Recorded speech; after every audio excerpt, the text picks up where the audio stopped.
Herbert West, Reanimador, por H. P. Lovecraft. 5. El horror de las sombras. Muchos hombres han contado cosas espantosas, no referidas en letra impresa, que sucedieron en los campos de batalla durante la Gran Guerra. Algunas de estas cosas me han hecho palidecer, otras me han producido unas náuseas incontenibles, mientras que otras me han hecho temblar y volver la mirada hacia atrás en la oscuridad. Sin embargo, creo que puedo relatar la peor de todas, el espantoso, antinatural e increíble horror de las sombras. En 1915, estaba yo como médico con el grado de teniente en un regimiento canadiense en Flandes, siendo uno de los numerosos americanos que se adelantaron al gobierno mismo en la gigante contienda. No había ingresado en el ejército por iniciativa propia, sino más bien como consecuencia natural de haberse alistado el hombre de quien yo era ayudante indispensable, el célebre cirujano de Bolton, el Dr. Herbert West. El Dr. West se había mostrado siempre deseoso de poder prestar servicio como cirujano en una gran guerra, y cuando dicha posibilidad se presentó, me arrastró consigo en contra de mi voluntad. Había motivos por los que yo me hubiera alegrado de que la guerra nos separase, motivos por los que encontraba la práctica de la medicina y la compañía de West cada vez más irritante. Pero cuando se marchó a Ottawa y consiguió por medio de la influencia de un colega una plaza de comandante médico, no me pude resistir a la autoritaria insistencia de aquel hombre decidido a que le acompañase en mi calidad habitual.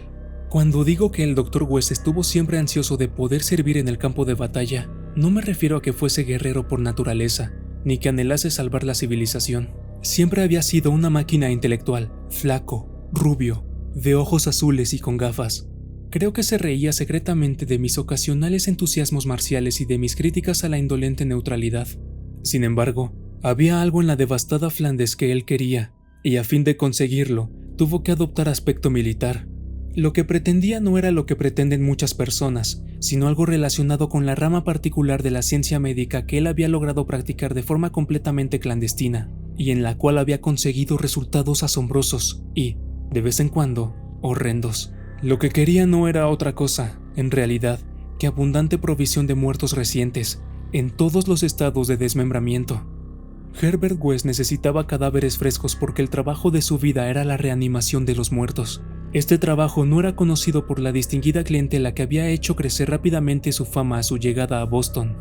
En cambio, yo lo conocía demasiado bien, ya que era su más íntimo amigo y ayudante desde nuestros tiempos en la Facultad de Medicina, en la Universidad de Miskatonic de Arkham. Fue en aquellos tiempos de la universidad cuando inició sus terribles experimentos, primero con pequeños animales y luego con cadáveres humanos conseguidos de manera horrenda. Había obtenido una solución que inyectaba en las venas de los muertos, y si eran bastante frescos, reaccionaban de maneras extrañas. Había tenido muchos problemas para descubrir la fórmula adecuada, pues cada tipo de organismo necesitaba un estímulo especialmente apto para él. El terror le dominaba cada vez que pensaba en los fracasos parciales.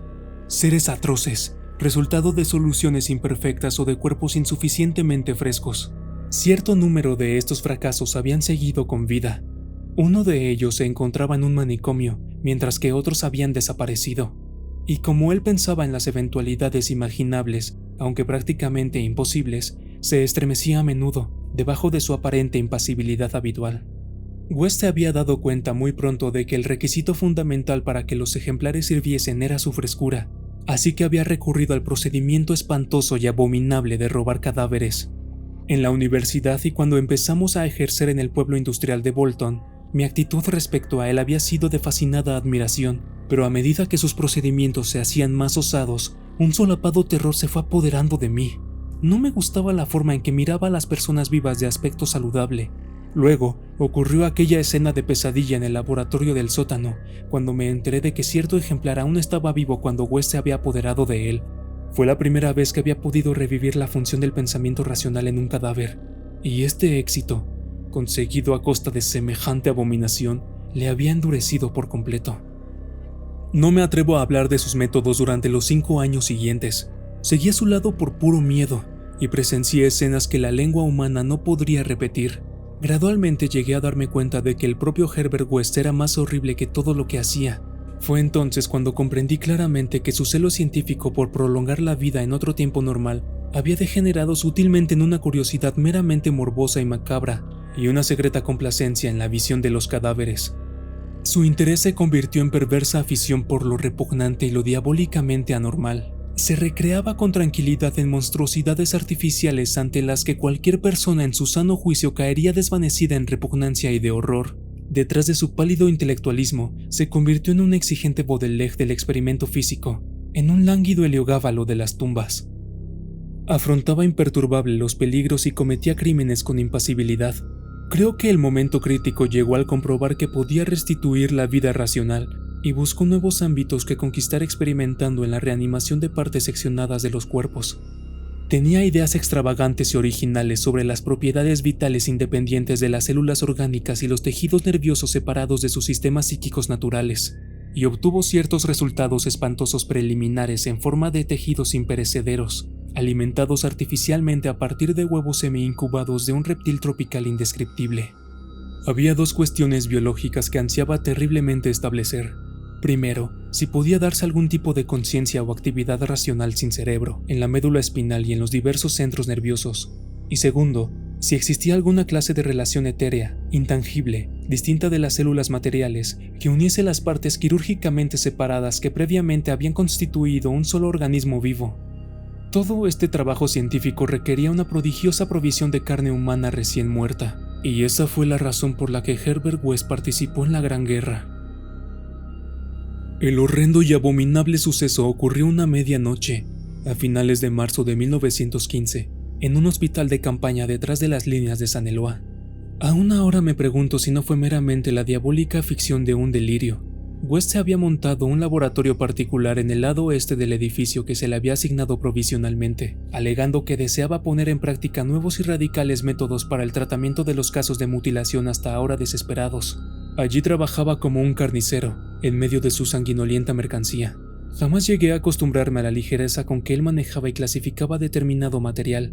A veces hacía verdaderas maravillas de cirugía en los soldados, pero sus principales satisfacciones eran de carácter menos público y filantrópico, y se vio obligado a dar muchas explicaciones acerca de ruidos extraños aún en medio de aquella babel de condenados, entre los que había frecuentes disparos de revólver, cosa corriente en un campo de batalla, aunque completamente inusitada en un hospital. Los ejemplares reanimados por el Dr. West no reunían condiciones para recibir una larga existencia ni ser contemplados por un amplio número de espectadores. Además del humano, West utilizaba una gran cantidad de tejido embrionario de reptiles que él cultivaba con resultados singulares. Era mejor que el material humano para conservar con vida los fragmentos privados de órganos, y esa era ahora la principal actividad de mi amigo.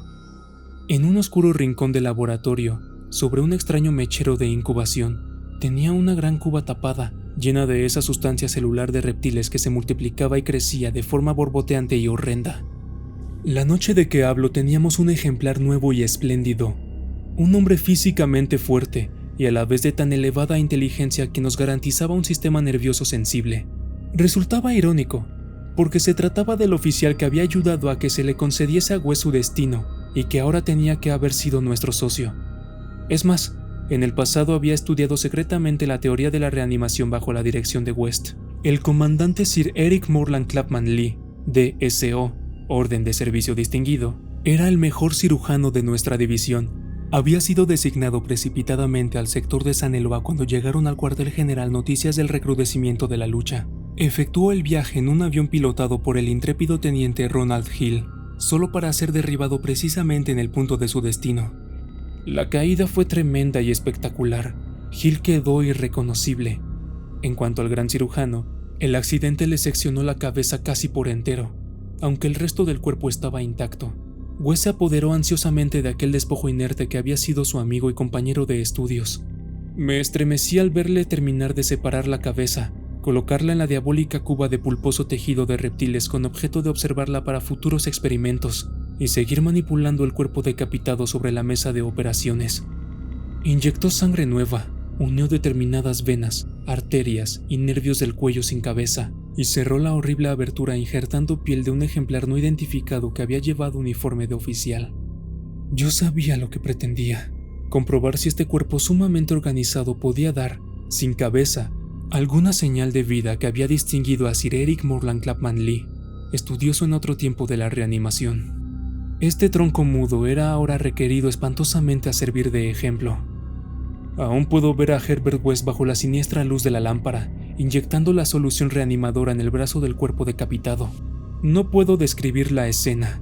Me desmayaría si lo intentara, ya que era enloquecedora aquella habitación repleta de horribles objetos clasificados, con el suelo resbaladizo a causa de la sangre y otros desechos menos humanos que formaban un barro cuyo espesor llegaba casi hasta el tobillo, y aquellas horrendas anormalidades de reptiles salpicando, burbujeando y cosiendo sobre el espectro azulenco y vacilante de llama en un rincón de negras sombras. El ejemplar, como West comentó repetidas veces, poseía un sistema nervioso espléndido. Esperaba mucho de él, y cuando empezó a manifestar leves movimientos de contracción, pude ver el interés febril reflejado en el rostro de West. Creo que estaba preparado para presenciar la prueba de su cada vez más sólida opinión de que la conciencia, la razón y la personalidad pueden subsistir independientemente del cerebro, de que el hombre no posee un espíritu central conectivo, sino que es meramente una máquina de materia nerviosa en la que cada sección se encuentra más o menos completa en sí misma. En una triunfal demostración, West estaba a punto de relegar el misterio de la vida a la categoría de mito. El cuerpo ahora se contraía más vigorosamente, y bajo nuestros ojos ávidos empezó a jadear de forma horrible. Agitó los brazos con desasosiego, alzó las piernas y contrajo varios músculos en una especie de contorsión repulsiva.